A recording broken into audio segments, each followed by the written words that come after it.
Very old engines.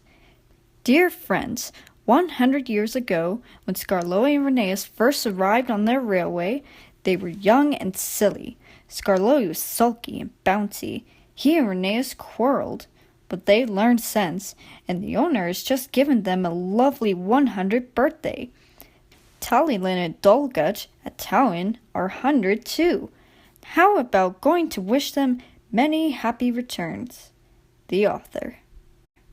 Crosspatch. Skarloey made a face. Not again, Nancy, please. Just a teeny polish, she coaxed. You must look nice for your 100th birthday. I am nice. You're just a fusspot.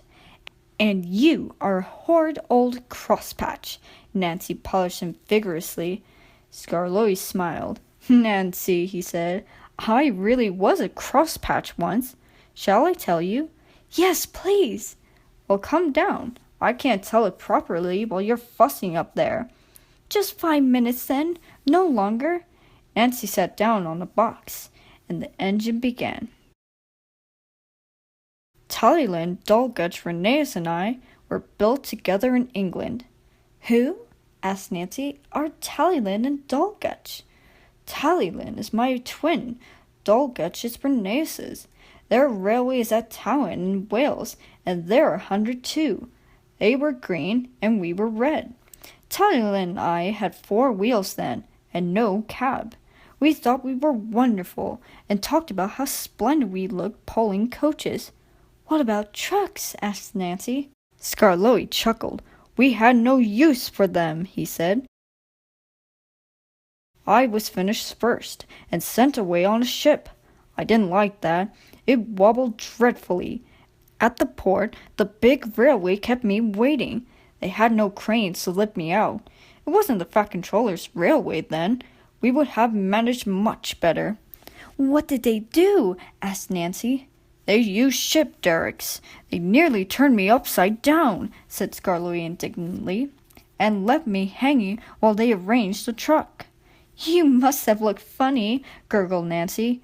Yes, and I felt it too. I got crosser and crosser. They fastened me to the truck at last, and an engine took me away. His name was Neil. He was ugly, but kind, and we were soon friends. So you're bound for the wee railway, he said. You must have put some order into those trucks. The havers they make, you hardly believe.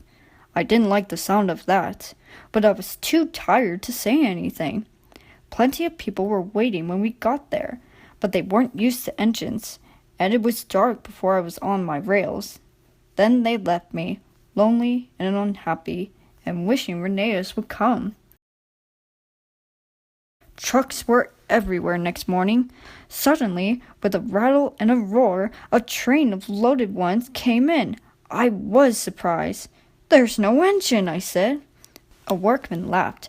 They've come down by gravity, he said. The empty ones need pulling up, though.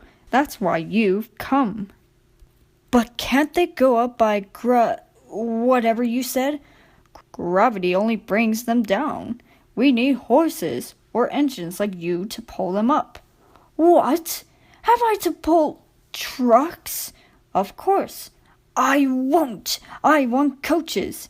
He just laughed and walked away. Soon Mr. Mac, the manager, arrived with some men. He showed them my parts from a book. We're going to steam you, Skarloey, he said. Can I pull coaches, sir? No, certainly not. I gave him such a look. They didn't understand engines, so it was easy. My fire wouldn't burn, and I made no steam. I just blew smoke at them. They called me bad names, but I didn't care.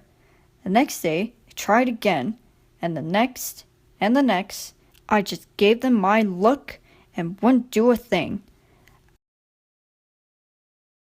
At last the manager said, Very well, be a crosspatch, but we're not going to look at your sulky face all day. We'll cover you up and leave you here till you're a better engine. They did too, chuckled Skarloey. They fetched up a big tarpaulin and covered me right up. I didn't like that at all. I think it served you right, said Nancy severely. Never mind her, Skarloey. Please tell us what happened next. Nancy turned in surprise. A group of people had quietly come up to listen while Skarloey was telling her his story.